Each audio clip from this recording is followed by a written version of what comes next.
Talk with Freema. Today we have on Ricky Dobbs. He is a naval officer, has been for plenty of years. He's played football, so he's an athlete. And again, he's coming on to share his story with us, give us motivation, give us some feedback, let us know what we can do, all that good stuff, just sharing his story. Again, we learn from each other. Also, I would like to give a big shout out to M. Hubbard's Rental. Make sure you check them out for all of your rental needs, whether it's a shop, whether it's mobile homes, they'll be able to assist you. Feel free to inbox me for contact information. So kudos to my sponsor. I really appreciate you all. Kudos to Stacy, my assistant. I really appreciate you. Alan, we haven't come up with a name yet, but I really appreciate you.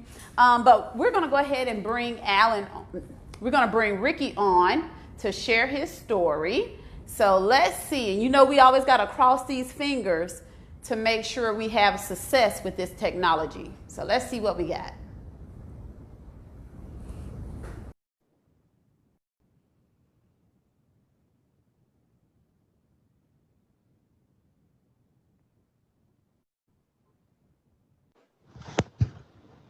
Hey, how you doing?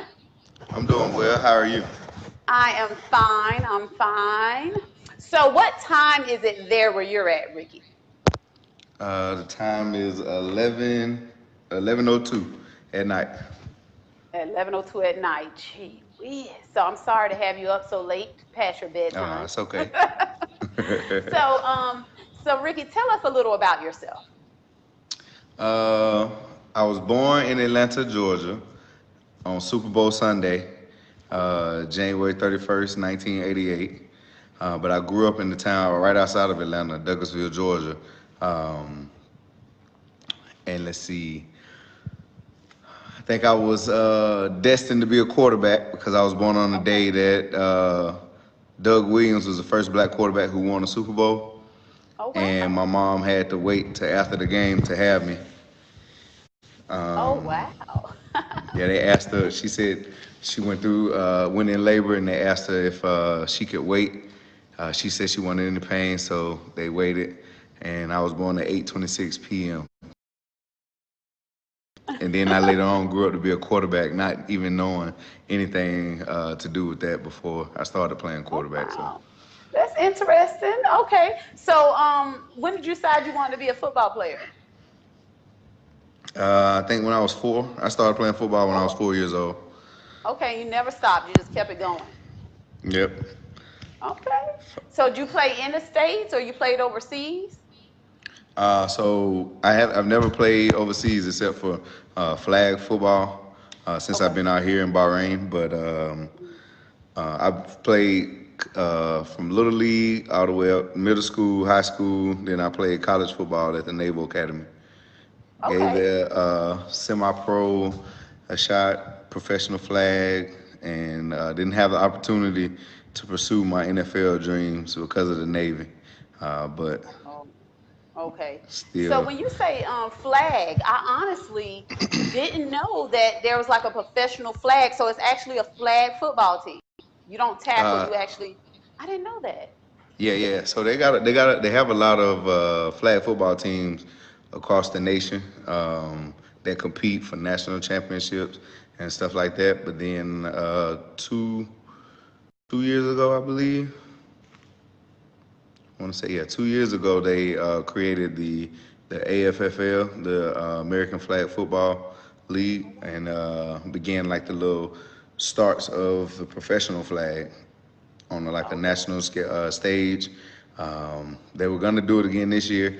Still kind of talking about it, but because of coronavirus and all that stuff, it's at a standstill. Right. So is that something that you're still doing, or the Navy? Okay, so you're still doing the flag football. Mm-hmm. Yeah. Last year, I was out here in Bahrain too since 2018, and last year we had the tournament, and I flew back for it. This year I was going to try to make it, but we don't know when it's going to be. But I moved back to America though next month, so. So they're going to let you come back. So you're coming back in the States with all this craziness going on. Yeah, I wish it was a little different, but the return home still be nice, be close to the family. Yeah. But I just wish the states wasn't in the state that it is right now. Right, definitely. So did that impact you at all aside from, the standstill with the flag football or anything? Are y'all experiencing anything with COVID-19 where you're at? Yes, here in Bahrain, I would like to say that they have a really good hold on it. I mean, of course, the numbers are just going to steadily increase no matter what. But they do have a good hold on it because the population here it's a great population. We have a lot of people, and the more people that you test, the more results that you're gonna have. But the thing is, trying to mitigate the chances of spreading it is one thing. So they mandated it's mandatory that anytime you're outside of your house, you have to wear a mask unless you're doing physical like fitness activity outside. Mhm. Is the only time when it's okay.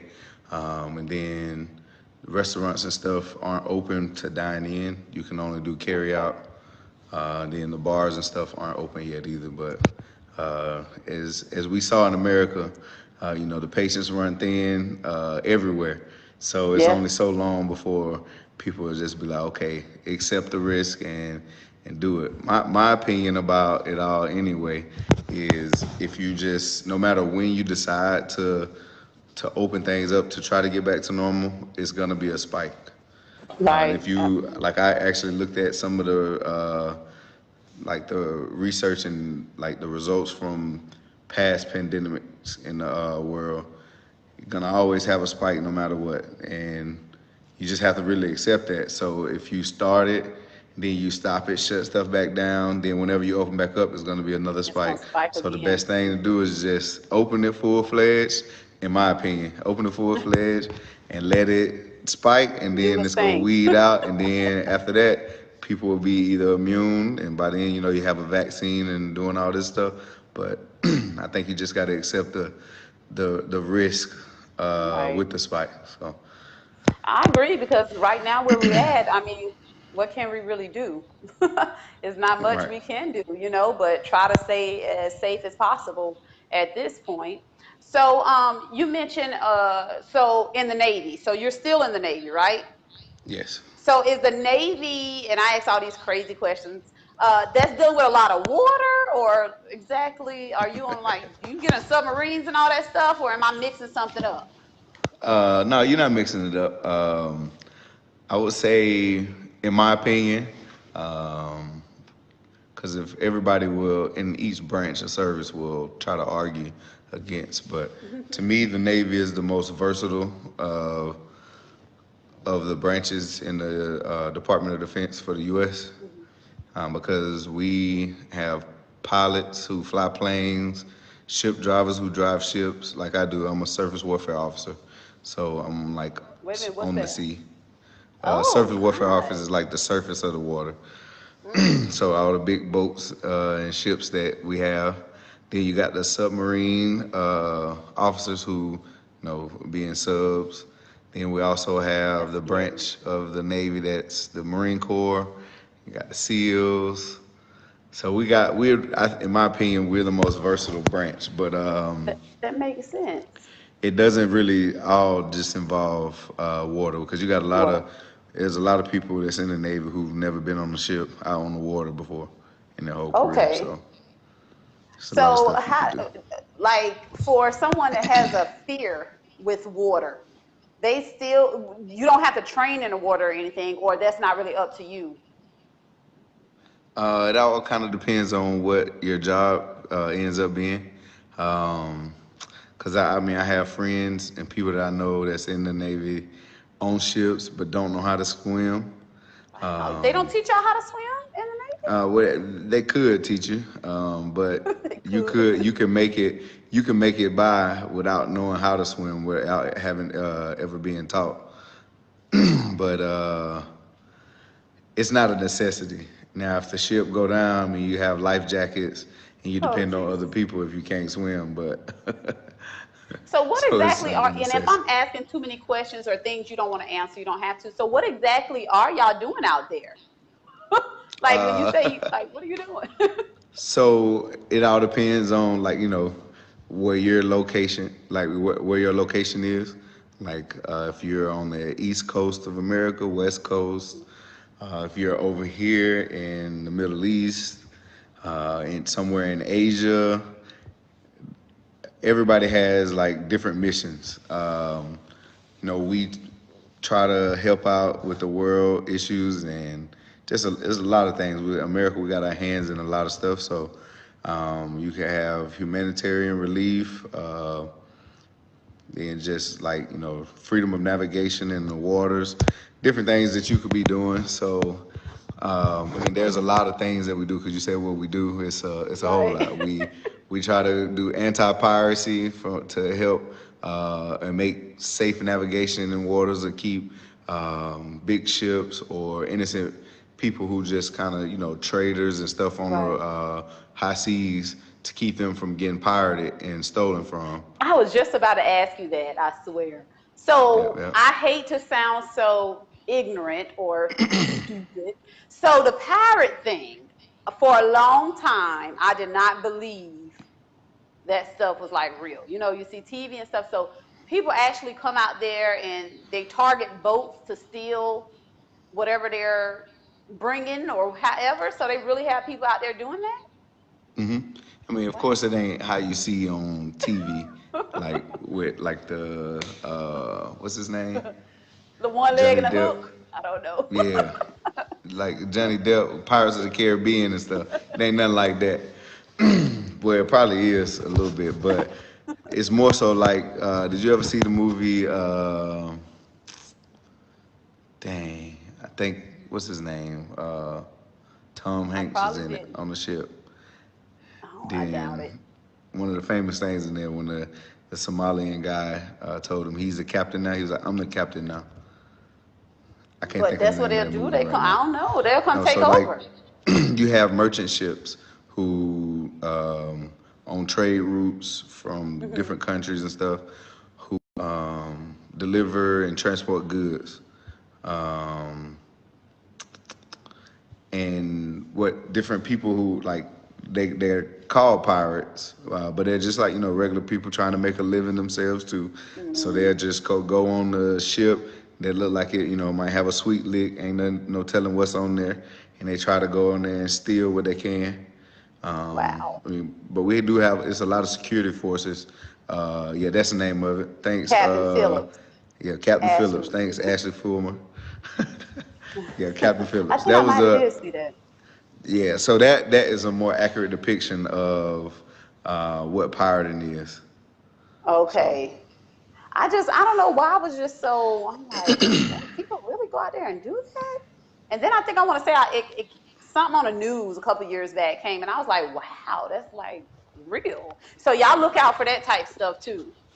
yeah, Wow, that's do just about interesting. everything. So when did you decide you wanted to go in the Navy? Like, how did that come about?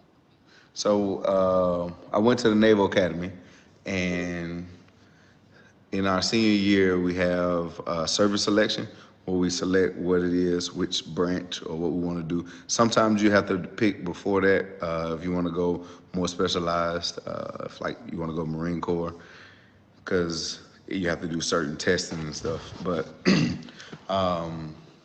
for me though, I chose surface warfare, which it was ill advised. I chose surface warfare because I thought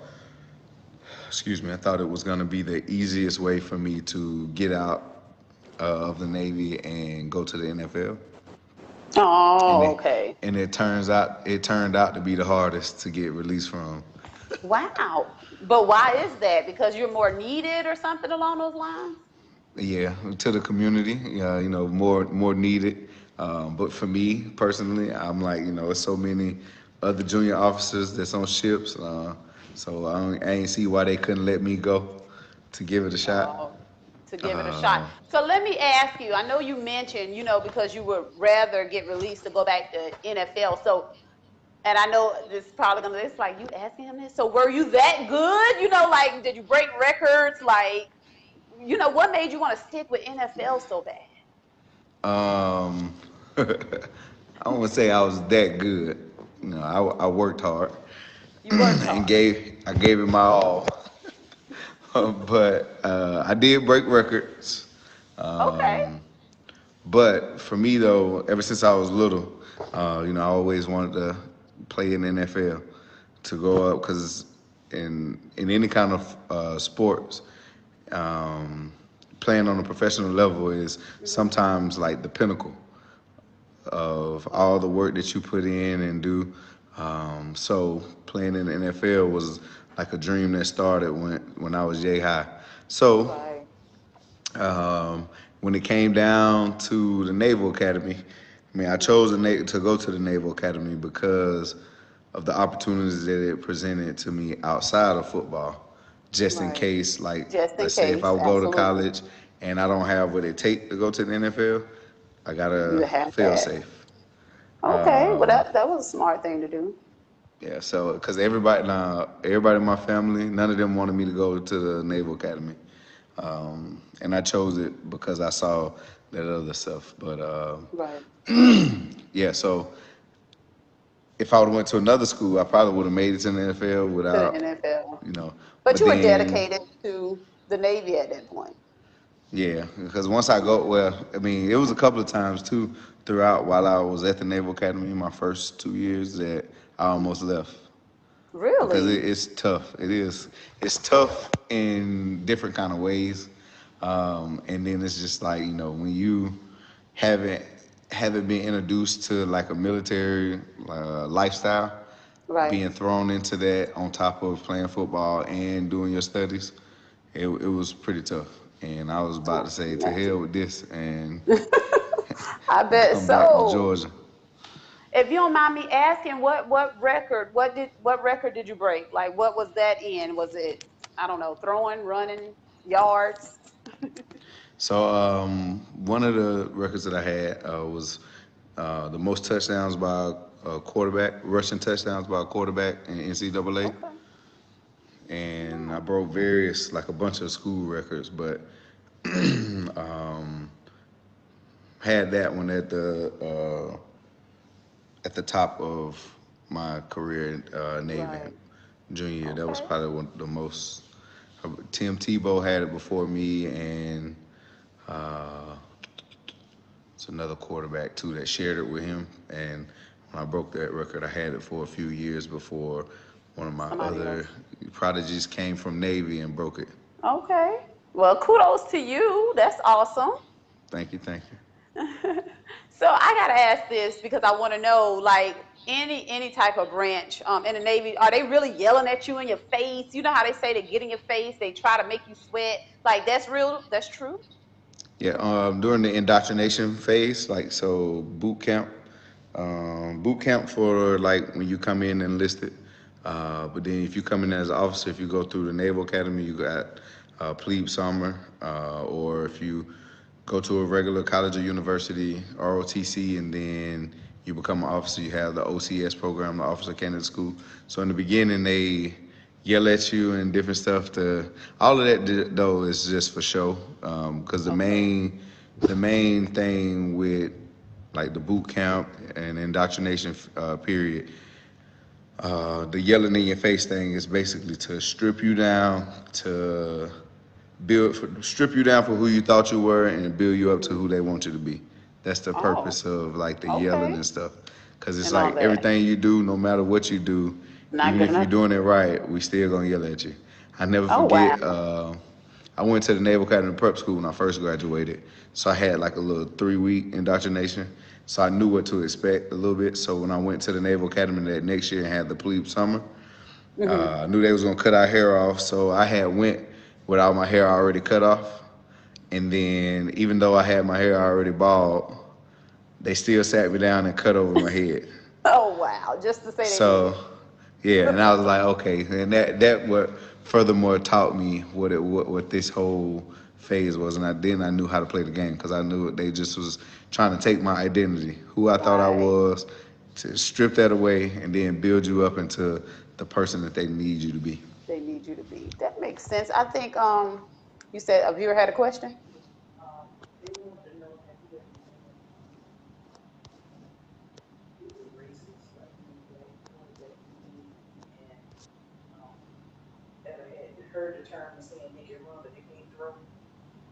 Someone wanted to know, have you ever been hit with a racist card? Being racially profiled, being a quarterback in the Navy, saying maybe you can hit hard, but you can't throw. Have you ever experienced any jabs because of, who you are? Uh, well, you got two. I had it two ways. One for the black quarterback syndrome Mm-hmm. is, we are more athletic, so we do a lot of running and whatnot. It started, when the talks when Michael Vick came on the scene. Everybody wanted to be like Mike Vick, and they were saying this type of quarterback who runs all the time won't really make it. But that's just the one side that you have that I have received that too. But it didn't help me much because where I actually went to school at the Naval Academy was a primary running school. And for me, I was almost like a running back, playing quarterback, because I ran a lot. And instead of breaking passing touchdown records in the NCAA, I had the rushing touchdown records. So we ran a lot at Navy, and I had a lot of questions about me as a quarterback when I was coming out my senior year. Mm-hmm. I played and got invited to the East-West Shrine game. Um, and one of the questions that NFL scouts wanted to know is if I could actually throw and stuff, because we very rarely threw the ball at Navy. Oh, It was a lot of play action. I'm pretty sure you know what I mean by play action. Yeah. Play action stuff is like where you're acting like you're gonna run it, but you actually step back and pass it. oh, so you do one So of you these try to numbers and trick then. them. Yeah. So we Okay. did, and but when I got to this camp, I was able to show them that I could actually throw the ball. So that's what got a lot of interest from NFL scouts. And then I was invited to the NFL Combine too, as a result of me showing them that I could actually throw the ball. Because I went to a running school where Navy do the triple option and that's it. But in high school and before that, I was a passing quarterback. So Okay. for the question that you asked, I didn't really help myself out by going to Navy to prove them wrong about being a running quarterback, For runner. because that's what I did a lot of. Because But that's what you did. yeah, Oh wow. And it's sad people have to go through that. Clearly that person must be witnessed it or know somebody that went through it. So that's sad. But it was something else I wanted to ask you. And I know it seemed like I'm stuck on this, and that's just because my biggest fear is water. Did you have to ever go in a submarine or you never had to? no, you don't have to. Okay, I'm just curious. But for the Naval Academy, we do this like summer. Um, it's like a summer engagement. It's an intro to the four major parts of that the Navy has to offer. You spend 1 week with a ship on the surface of the water, 1 week on a submarine, 1 week with pilots and flying airplanes, and 1 week with Marines on the ground. So you Oh could get a wow. taste of it, but it's not required for you to be on I the would sub. never make it. I wouldn't make it. Did you ever have to do any jumping out of planes or anything crazy like that? No? No, I have jumped out of a plane, but we don't I have to would do that. love to. I would love to Yeah. do that. Where Um, where do you live? I'm in Where South are you? Carolina. Oh, okay. So Yeah. that's right. You from Orangeburg, Hmm. right? Okay. I didn't know that's where you still were. Okay. Yep, still here. Yeah, I would love to jump out of a plane. So maybe one day I'll get to do it, and maybe my assistant wouldn't be scared and do it with me. She said she'll record me, but she don't see us. But that's something. I'm a daredevil, adrenaline rush, except with But you water. scared to go Can't on a do it. submarine? I'm not. I would never do that. I wouldn't even go parasailing or anything. That ain't Barely no catch me on a boat. daredevil. That ain't But not daredevil not when it tendencies. comes with water. Mm-mm, can't do it. So I cannot do it. So what would you tell Ricky? What would you tell like our younger generation, just to give them like some motivation, or would you tell them try your shot in the Navy? Try to do different things. NFL. What would you tell our younger generation? So what I tell kids when I talk to them, and I'll forever tell kids this is one, dream big. And then now, after you dream big, whatever your dreams and goals are, have a plan. and figure it out, whatever it is that you want, not what folk expect of you or what they want you to do. Figure out what it is that you want to do and what makes you happy and where you could be at bay with the decisions that you have to do on a daily basis. And then use that plan to get to them goals. And then also realize that just because other people have an opinion about what success look like for them and what they want to place on you, that ain't your walk. Figure out what it is that you want, and because you could be very successful and live a good life if you want to work at McDonald's every day. If that brings you your happiness, then that's fine. The only thing I Absolutely. tell them when they're coming out of high school, though, is just have a plan to do something. Whether Absolutely. it's going on to go to school, picking up a trade, getting into something that they love or enjoy. I tell grown folks this too because we get caught up in it too, doing stuff. I mean, I even had to think about like me playing football at one Hmm. point in my life. I asked myself, do I really enjoy playing football, or do I play football because it's expected of me? Because I'm Mm, pretty good at it, and then now because I was good at it and did these things, now it's expected of me. So now I'm in this routine, and it was at a crossroads where I was at the Naval really? Academy too, and I was about ready to stop playing football over it. Because I Wow. played since I was 4, and I was like, did I really ever have a choice? Because after that, it was just like the next year football coming up, I gotta get ready because I'm playing Get football, ready. and I developed a love for it because of that. But then I was like, did I Right. really develop this love because this is what I wanted to do, or was because it was expected of me? Expecting of you. And because you pondered upon that, do you think that made you feel like it wasn't really your passion because you had to think about it? No, I that the fact that I had to think about it, and I really felt like that was just like a defining moment, Mm, because what it was I just stopped enjoying it got you. the way Okay. that I used to. Okay. And the reasons why I was stopping enjoying it is because I was letting what other people wanted me to do while Hmm. playing it and how they wanted me to play and be. I let that get a hold of me, and that it was no Okay. longer myself. And when I Right. was at that stage, my no, it was actually my senior year, beginning of my senior year.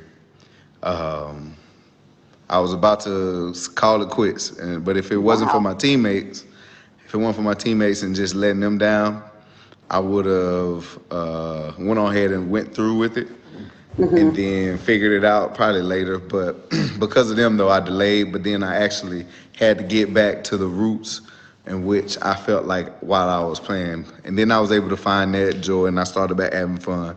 Like it Oh, took that's about 2 good. weeks though. So I That's think good. that as adults, we should examine that too. Figure out what it is that we're doing. If we're doing this because it's expected of us, or we're doing it because this is what we really enjoy.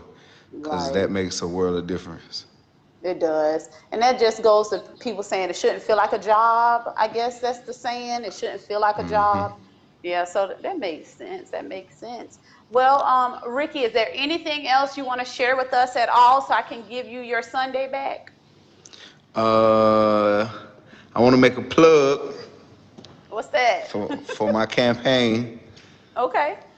So I'm running for president 2040. I've been saying, so in 20 years from Are you now, going to do it? Are you going to do it? yeah, I'm gonna do it. I'm gonna do Okay. it. So, ooh, I interviewed the future president. Go me. So Go 20 me. years from now, I'm gonna run. I've been saying this Okay. since 2006. So Okay.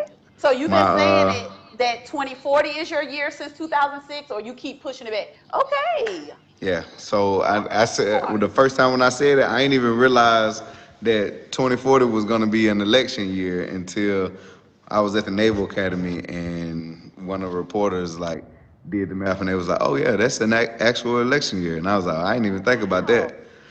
Wow. It just came to me. That's So that's awesome. Right now, I have endorsements from President Obama, former Okay. Secretary of Defense Robert Gates, and former President Jimmy Carter. Okay. Wow. Kudos Yep. to So, you. I can't wait for this.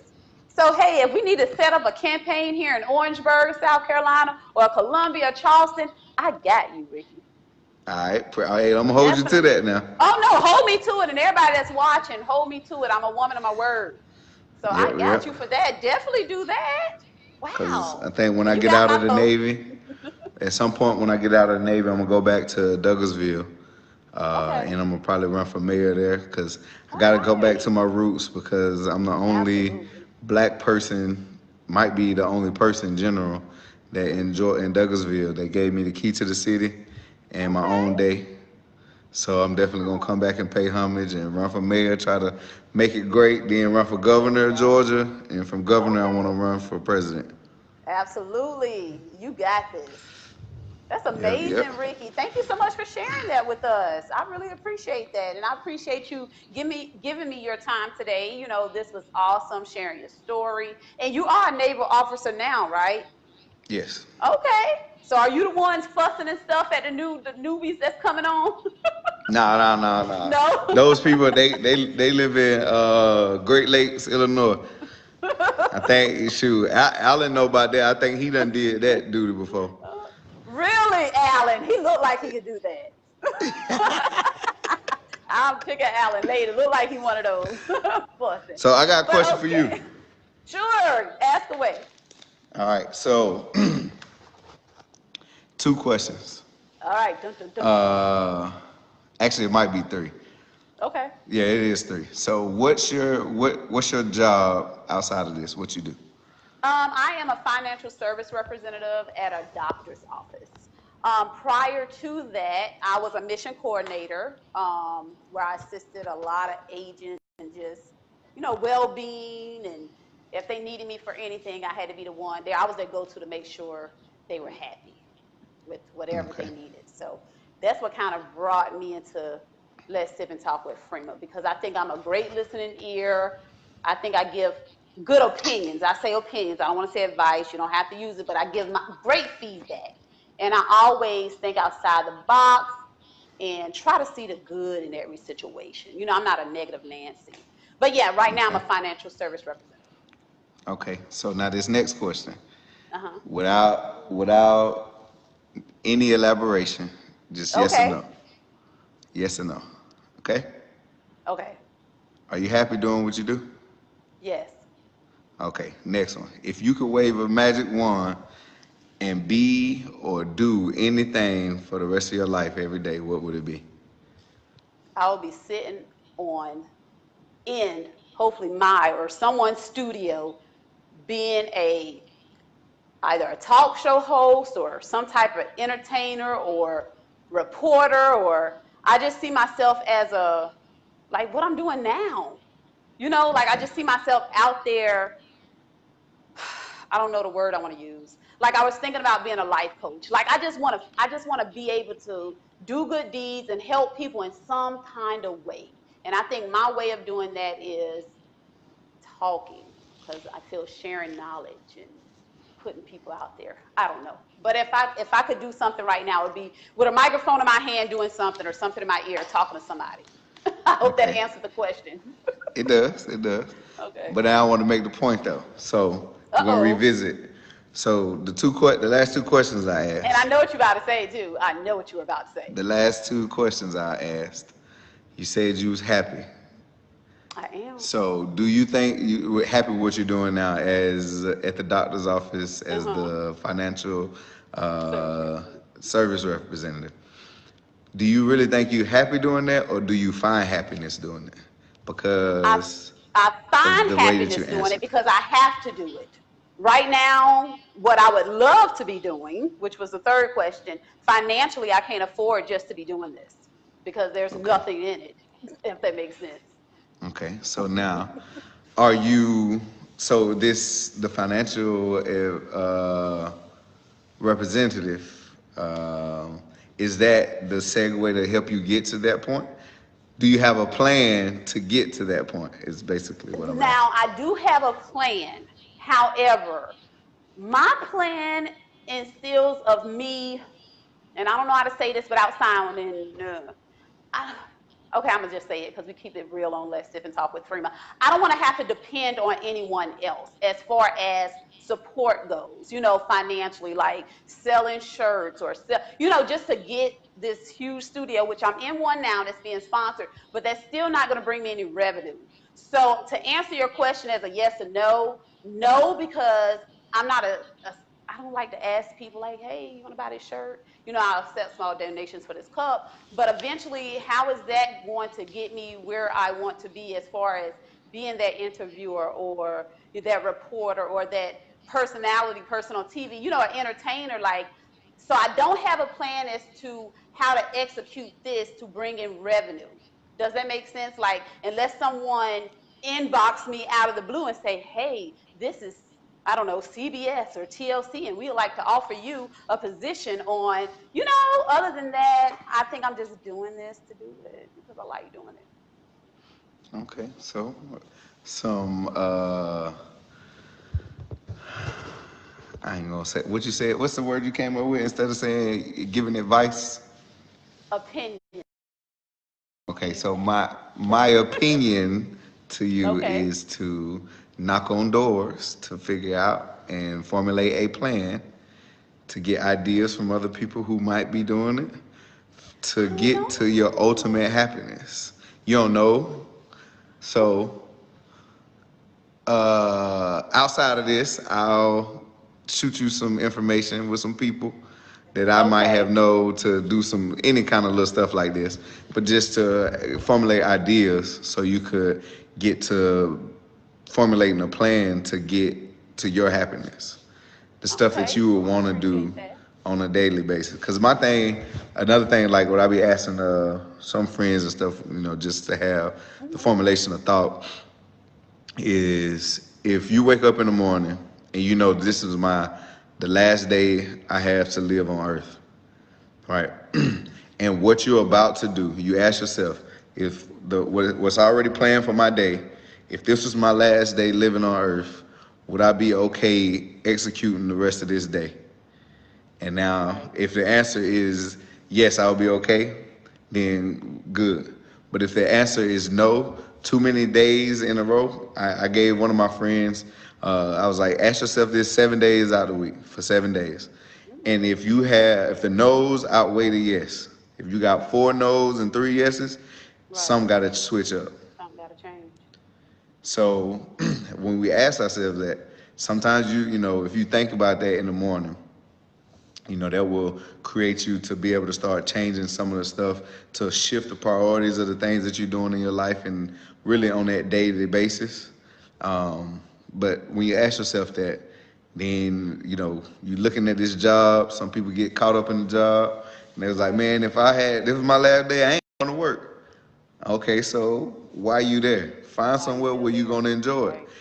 Now, it could be the process of, like, for the rest of this day, I'm working towards to get to what I want to do for a full day, then let that be it.